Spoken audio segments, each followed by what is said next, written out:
안녕하세요. 축구 전문 기자 한준입니다.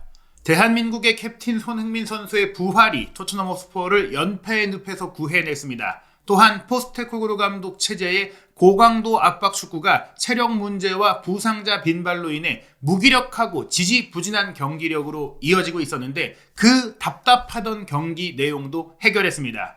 손흥민 선수가 멀티골을 기록하면서 올 시즌 10호 골에 도달했던 호펜하임과의 2024-2025 시즌 UEFA 유로파리그 7차전 원정 경기는 영국 현지에서 TNT 스포츠가 생중계했는데요. 이 TNT 스포츠에 출연한 프리미어리그 레전드 출신 해설위원 피터 크라우치와 오원 하그리브스는 포스테코글루 감독이 계속해서 밀어붙이고 있는 철학과 전술이 아니라 전형적인 카운터 어택 역습 전술 덕분에 손흥민 선수가 본래의 최고의 모습을 되찾을 수 있었다고 분석했습니다. 영국 현지 중계 방송의 레전드 분석과 손흥민 선수에 대한 평가 내용, 그리고 경기를 마친 이후 손흥민 선수도 이러한 승리의 방식을 유지해야 한다라면서 소신 발언을 한 내용까지 총정리해드리도록 하겠습니다.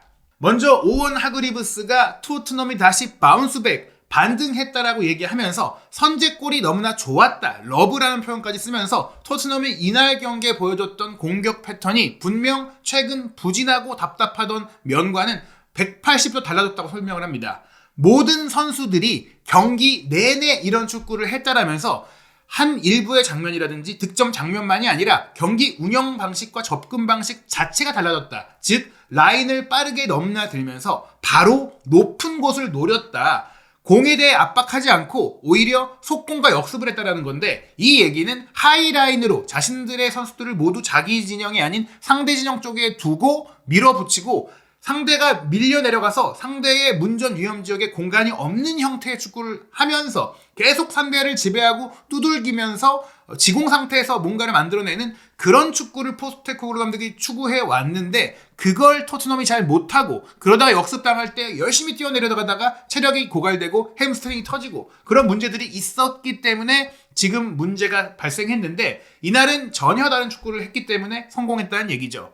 선제골 장면은 페드로 포로의 패스도 그레이트, 훌륭했고, 또 메디슨의 러닝도 좋았고, 침투도 좋았고, 그리고 이 침투에 이은 패스를, 롱볼을 한 번에 터치하고 터치 후 바로 때렸던 피니시까지도 메디슨이 클래스를 보여줬다라고 했는데요.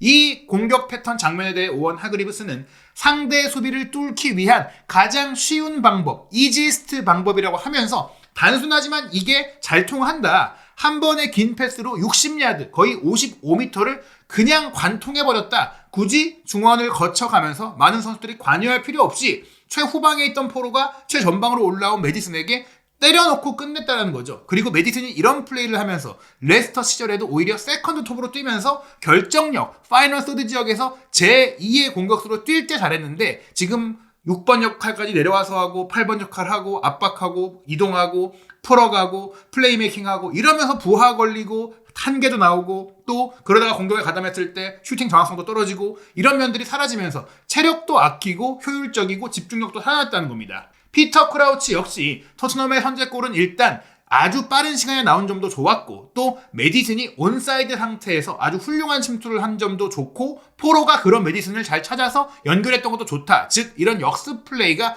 좀 준비된 게 아닐까라고 생각을 하는데, 그 역습 플레이를 감독이 사실은 지금 얘기하고 있는 방향성, 포스테코글루 감독이 죽어도 우리가 잘 안 돼도 이걸 연마하자고 했던 방향성을 생각해 본다면 선수들이 너무 간결하고 단순한 거니까 이건 훈련 때 맞춰보기보다는 임기응변상으로 조금 서로 말 맞추고 준비한 게 아닐까, 이런 생각도 들었어요. 또한 메디슨의 패스에 이은 손흥민 선수의 득점으로 이어졌던 두 번째 득점 장면에 대해서 크라우치가 이어서 설명을 하게 되는데, 일단 호펜하임 수비수인 베커의 플레이가 조금은 어플했다, 끔찍했다라고 합니다. 위치 선정도 안 좋았고 달려들어갔던 선수의 교차도 안 좋았습니다. 그때 메디슨을 확실하게 압박한 것도 아니고 손흥민 선수의 침투를 쫓아간 것도 아닌 어정쩡한 수비 자체가 문제였는데, 그 상황에서 메디슨이 사실은 경기 내내 전방에서의 움직임이 활발하고 치명적이다 보니까 이런 플레이를 또 토트넘이 최근에 안 해왔기 때문에 호펜하임 수비수들이 혼동하고 파악하지 못한 면도 있었던 것 같아요. 그리고 손흥민 선수의 움직임에 맞춰서 로빙으로 주기보다는 직선으로 준 것이 물론 수비를 맞고 굴절되면서 더 좋게 흐른 것도 있지만, 빠르게 꺾어서 때려줬던 패스 자체도 좋았다. 그리고 이 꺾어서 굴절된 패스가 또 손흥민 선수가 이어받아서 슈팅할 때도 굴절이 되면서 골이 됐기 때문에 조금은 풀튠, 행운이 따랐다고도 할 수 있겠지만 이런 상황 자체, 선제골 때처럼 상대의 뒷공간을 한두 번의 패스로 무너뜨리고 공략하고 많은 토트넘 선수들이 공간을 달려들면서 플레이하는 상황은 충분히 토트넘의 경기 운영 자체가 득점할 만한 자격이 있는 플레이였다. 즉, 이 상황에서 2대0이 됐던 것은 운이 좋았다기보다는 2대0을 만들 만한 경기 내용을 꾸준히 보여온 결과였다. 즉, 내용에 부합하는, 경기력에 부합하는 스코어 라인이 나왔다. 지금까지 토트넘의 결과가 오히려 스코어 라인이 운이 좋았다고 할 정도로 경기 운영 방식은 조금은 미진했고 미숙했고 조금은 투박했고 너무나 외골수적이었는데 지금은 실리적으로 바뀌었다는 겁니다. 그러면서 오원 하그리브스가 또 이어서 얘기를 해요. 이게 바로 유럽 대항전에서 원정 경기를 치를 때는 베이식하고 기본적인 교과서적인 전술입니다. 바로 카운터 어택, 역습이죠. 유럽 대항전은 원정 팀들의 체력 피로가 있고 홈팀들이 또 홈팬들의 열광적인 응원 속에 조금은 주도적인 축구를 하려는 경향들이 있는데 그럴 때도 항상 토트넘이 주도하려고 달려들고 뒷공간을 남겨두다가 역습당했잖아요. 이번에는 뒤에 내려서서 상대가 오히려 공격하도록 많은 공간을 만들도록 했고 그게 토트넘에게 가장 좋은 기회들, 빅찬스들을 만들어줬다고 했는데요. 특히나 토트넘은 이렇게 공간이 있을 때 그 공간을 잘 활용할 수 있는 역습 능력이 뛰어난 선수들을 보유한 팀이라고 하면서 평소보다 더 깊이, 딥하게 수비로 내려가서 지키다가 카운터 어택, 역습 전술로 호펜하임을 공략했다라면서 지금까지 포스테코글루 감독이 부임한 이후 보이지 않았던 패턴의 운영이 됐다고 설명을 합니다. 그리고 그에 맞춰서 호펜하임도 끌려 올라오면서 토트넘이 노리기에는 적절하고 좋은 공간이 제공됐고 또한 그럴 때 필요했던 결정력, 이 뛰어난 결정력을 손흥민 선수가 보여줬다라고 이야기하는데요. 그 손흥민 선수의 결정력과 득점 패턴에 대해서 진행자가 물어봅니다. 우리들 모두 오늘 손흥민 선수의 트레이드마크 골을 봤잖아요. 그렇지 않나요? 이렇게 얘기를 합니다. 바로 두 번째 골 장면이 사이드에서 치고 들어가다가 오른쪽으로 갈까 왼쪽으로 갈까 헛다리 짚기 스텝 오버 가다가 타이밍 뺐을 때 바깥쪽으로 쳐놓으니까 상대가 막을 수 없는 몸에서 바깥쪽으로 이동하니까 상대가 따라올 수 없고 커트할 수 없는 곳으로 공을 쳐놓고 거기서 약발로 대각으로 상대 반대편 구석을 때려 넣으니까 수비도 골키퍼도 역동작이 걸릴 수밖에 없는 슈팅 알고도 당하는 전매특허 플레이가 나온 거잖아요. 그에 대해서 크라우치도 그렇습니다 라고 하면서 설명합니다. 이게 바로 손흥민 선수가 원온원 1대1 상황에서 보여주는 전형적인 플레이잖아요. 그리고 이런 비슷한 장면에서 수없이 많이 손흥민 선수가 골을 넣어왔습니다. 물론 최근에는 올 시즌에는 이런 모습을 많이 보지 못했죠. 손흥민 선수에게 하지만 이런 기회가 오면 어김없이 득점을 하던 매번 골을 넣었던 그런 시기도 있었습니다. 물론 올 시즌에는 이런 기회도 왔을 때도 살리지도 못할 정도로 이런 기회를 살리는 결정력을 많이 못 보고 있었는데 이 장면에서는 본인 특유의 빠른 스텝 오버로 수비를 흔들고 또 그러다가 왼쪽으로 이동해서 자신의 시그니처 움직임을 보여주면서 훌륭한 그레이트 피니시를 코너 구석으로 찔러 넣었습니다 라면서 이 득점 장면 리플레이로 다시 한번 보면서 디테일하게 설명을 합니다. 그러면서 결국 이 골이 자신의 올 시즌 10호 골이 되었는데 이 10호 골은 프리미어리그 현역 선수 중에 2016-17 시즌부터 올 시즌까지 공식 경기 9시즌 연속 이 9시즌을 모두 두 자릿수 득점으로 마친 유일한 존재가 된 거예요. 이 기간 동안 프리미어리그에서 꾸준히 뛴 선수도 없고 꾸준히 두 자릿수 득점을 올린 선수도 없다라는 것이죠. 그리고 이 기록이 리그에서도 이어진다면 그 역시 새로운 대기록이자 이 기록이 도움 기록까지도 이어진다면 그 텐텐 역시 대기록이 될 수 있습니다. 진행자가 얘기해요. 올 시즌 손흥민 선수의 공식 경기 10번째 골이었는데요. 무려 9시즌 연속 두 자릿수 득점.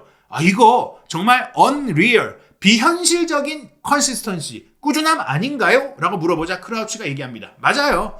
손흥민 선수의 재능, 탤런트에 대해서는 의심의 여지가 없습니다. 최근 비판론, 부진론, 에이징 커브 다양한 얘기도 있지만 일단 가지고 있는 이 클래스, 기본적인 재능, 타고난 능력 자체가 최고다. 그게 손흥민 선수다. 그리고 저 역시 한 명의 축구 선수로서 손흥민 선수를 사랑하고 또 토트넘에서는 absolutely 레전드, 절대적인 레전드라고 생각하고 그렇게 불러야 하는 선수라고 생각합니다.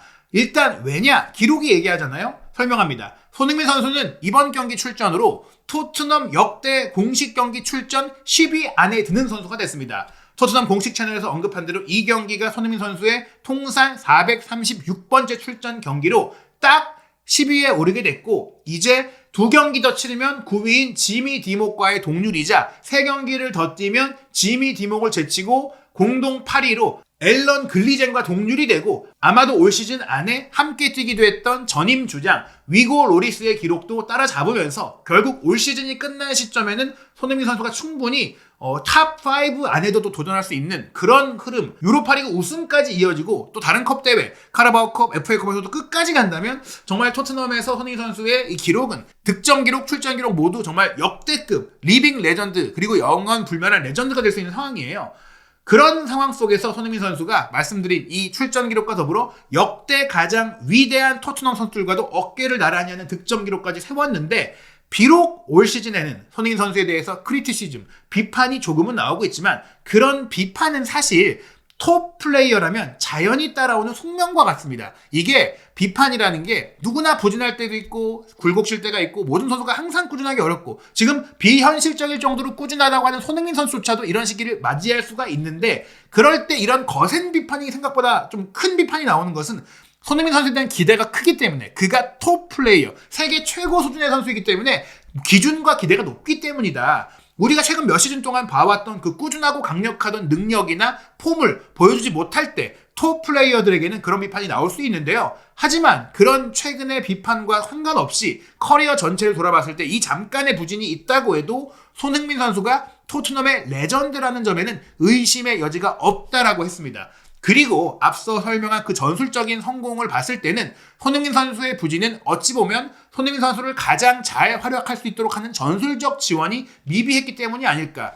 그 점에 대해서 손흥민 선수도 조금은 이제 이 경기 웃으면서 자신이 교체되고 나서 추격골을 허용했을 때 정말 또 우리가 2대0으로 이기고 있을 때 한 골 먹고 그 다음에 또 손흥민 선수가 3번째 골을 넣었을 때 그 두 개의 상황에 대해서 우리가 호펜하임이 골을 넣을 때 분명히 압박감이 찾아왔고 압박을 느꼈다. 그리고 내가 교체돼서 경기를 보는데 조금 굉장히 애가 먹었다. 그냥 애가 탔다. 힘들었다. 그런 얘기까지 합니다. 그럴 정도로 또 진땀성을 거뒀다. 이 경기 사실은 전반전에 2골이 들어갔을 때 이 기자가 물어봐요. 이거 5대0까지도 될 수 있는 경기 아니었나요? 하지만 손흥민 선수가 이렇게 얘기하죠.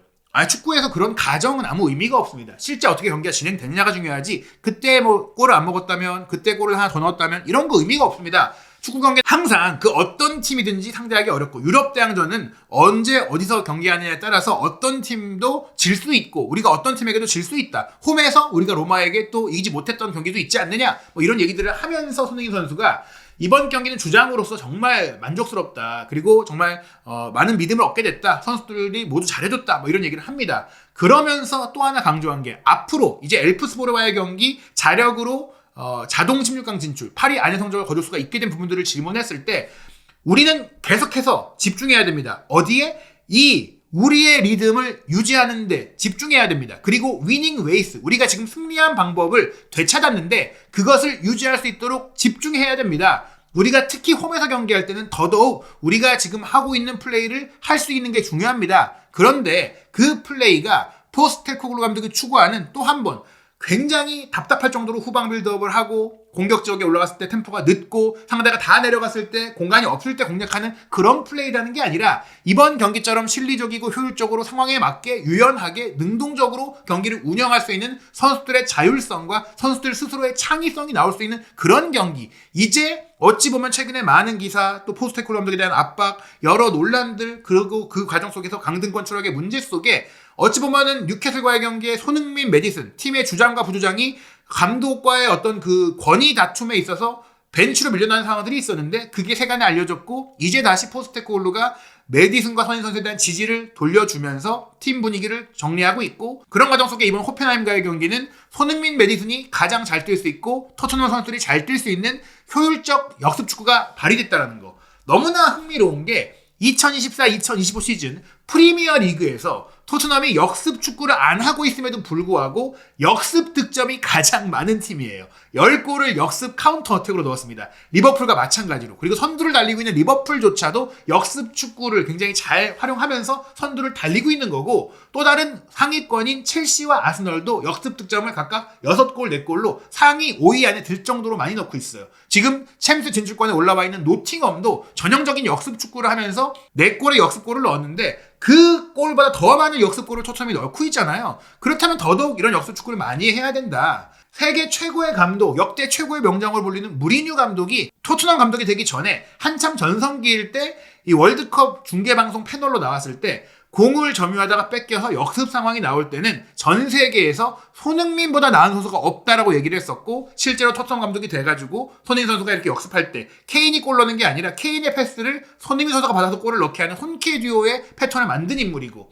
과르디올라 감독도 손흥민 선수가 결정적인 기회를 놓쳤던 지난 그 우승 과정에서의 경기 맨시티전 당시에 주저앉았잖아요. 손흥민 선수에게 1대1 기회가 왔을 때.